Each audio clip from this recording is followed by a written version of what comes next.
In this video, we're going to be looking at the graph of the exponential function and its inverse. Ne? The inverse of an exponential function is called a logarithmic function. Ne?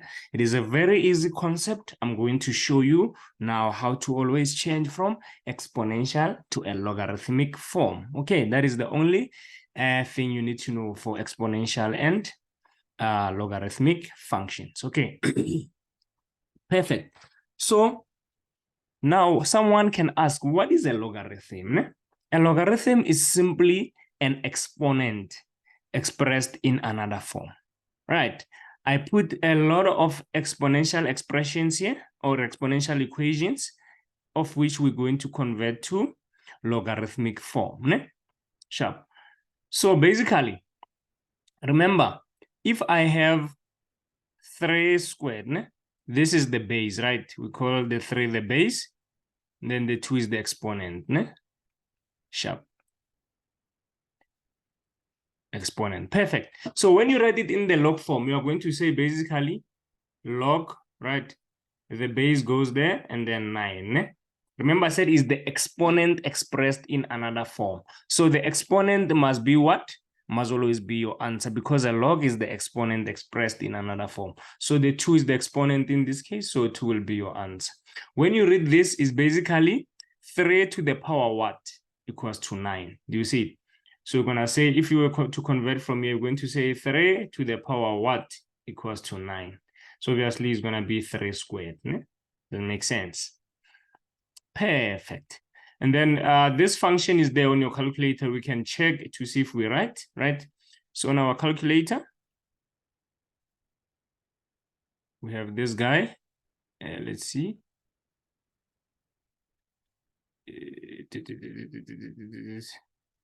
Let's see. So let's check this quickly. Yes, so ladies and gents, I was just having an issue with getting my calculator to work, but now it's sorted. So you have 2 log functions on the calculator. The other one is just a log. This one basically just means that your base here is 10. At the bottom, you have a 10. They will never show you that. They expect you to know that if they don't show anything, it means the bottom is 10. Perfect. So let's check what log 6 is. You see log 6 is 0.778. I'll show you something now. Let's use this one. Remember I said the base is 10, and then if I put 6, you must get the same answer. Do you see it? So a log without anything, you must know that it means the base is 10. Okay, perfect. Now let's check if we were right with our conversion from the exponent to log. So I'm going to put 3 here, and then I'm going to put a 9 there. And that gives me 2. Do you see it? Perfect. So now I know that, okay, log of what? 2, and then 16, the answer will be 4. So it's basically 2 to the power what equals to 16. Do you see it? So 2 to the power 4 equals to 16. The only trick here is to remember that the base of the exponent, which is here, comes at the bottom. Do you see it? And then the exponent is going to be your answer, and whatever remains is there. Right? Sharp. So what I mean is if I have, let's say, b to the power x, I know that, okay, and then equals to y. I know that, okay, x is my answer, which is the exponent, equals to log. This is the base. It's still the base on the log, and then this guy goes there. And then that's it. Then let's come to this one now. This one, we can see that x will be the answer since it's the exponent.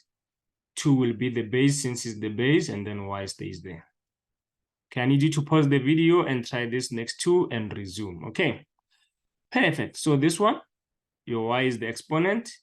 Then you have log 3, and then x. 3 was the base, becomes the base. Here, 2 is your exponent. You have log base 5, because 5 is the base, is 25. Perfect.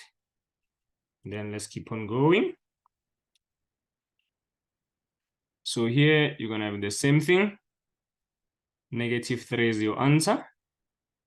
You're going to have log base 10, I'm not gonna write, so it's log 0.001. Remember, if it's 10, you don't have to show it. You must get used to not showing base 10 here, because base 10 just is a log, né?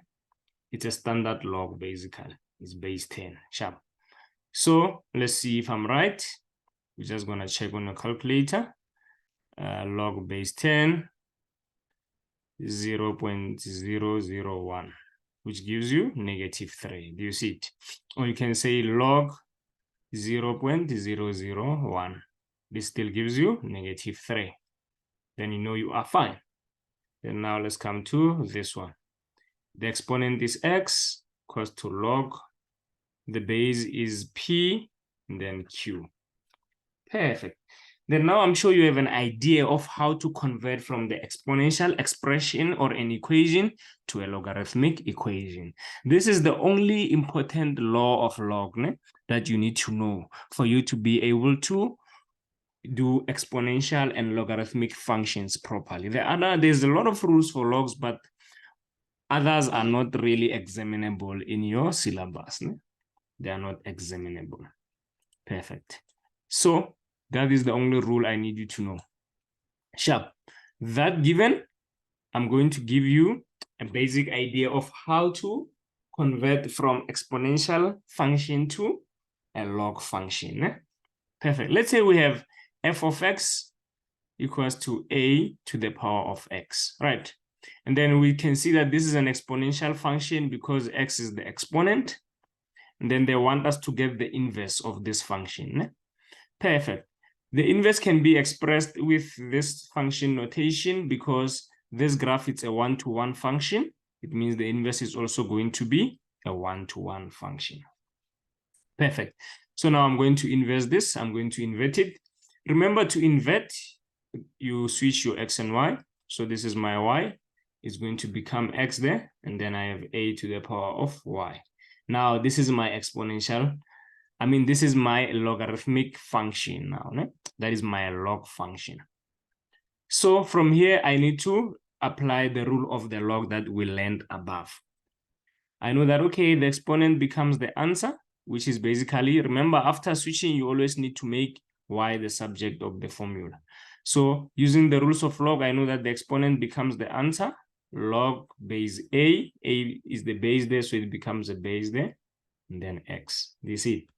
And then therefore, we can write our exponential function in function notation because, we can write our log function in function notation because it is also a function. It's a one-to-one function as well. And that's how you find the inverse of an exponential function. I'm going to do a detailed video in the next session where we only focus on exponential and log functions. Here I was just giving you the idea of a log, because learners, when they see a log, they feel like it's something like that requires rocket science to really understand. It's not rocket science, it's just a simple thing. If you found this helpful, don't forget to share with family and friends. And also subscribe to my channel for more fire content. Aluta continua. Tango.